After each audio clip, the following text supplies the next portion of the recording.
a way to record and preserve family memories with some help. And at the end, you get something that is so unique and special. Join me now virtually with more on the services she offers. It's Olivia Savoy from Raconteur Life Writing, which means storyteller in French. Welcome back. Thank you so much for having me. Thank you so much for coming on. I will never forget, you were one of the first guests I interviewed, and what you do is so amazing. Everybody, she creates memory books for people. For people who do not know what that is, how do you describe a memory book? Yes, so I am a life story writer, and what that means is I interview your parents, your grandparents, and then I write down a full biography about their life. These biographies usually span the entire lifetime, from childhood to the present. And then I see it through to publication and produce a really beautiful family keepsake. It's so amazing what she does, everybody. And the process starts with interviews, which, like you just mentioned, what types of questions are you asking these people when you're sitting down with them? So the interviews are usually in person if I can get to them, and if they're pretty far away, I'll zoom in. But when I'm interviewing someone, I take it in small doses. I will start with just family history questions one day. Maybe the next session we talk about their childhood. From there we progress through teen years and so on.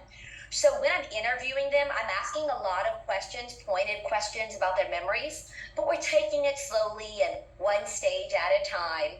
So that's what the interviews look like. So cool. And how is the book set up once you start writing it? Does it start in the early days, maybe then when they maybe get married, have children, and then where they are today? Yes, so every book is so different, but most often we start with a family history chapter, followed by one on childhood, one on teen years. If they were in the military, we'll have a chapter on that. Next, we'll cover their college years, if they attended college, their love story, a chapter on their family life, their career, and then a chapter on their recent experiences, because most of my subjects have lived pretty long lives. They are usually in their 60s, 70s, 80s, or 90s when I interview them. And how long does it take for you to do a project like this? The interviews usually take a week or two of meeting for a few hours at a time.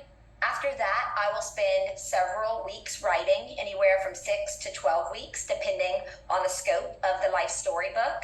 And after that, I have a team that proofreads, edits, and designs the book, and that takes another few months before we get it published. That is so cool. And recently we did a genealogy segment, how to start that research. Do you suggest we do something like that before we meet with you? Because I'm trying to think, can I remember these childhood memories like that? Like, is there any prep work you suggest we do before we meet with you? So the prep work isn't necessary because my questionnaire is designed to make sure we really dig in and unearth those memories you might not have thought of on your own. Now, for people who do want a heavy focus on family history, it doesn't hurt if they bring some genealogical paperwork with them. Good to know. And you've done it for so many different people, so many different types of books as well. What is that feeling like when you see them first open the book and read what you wrote?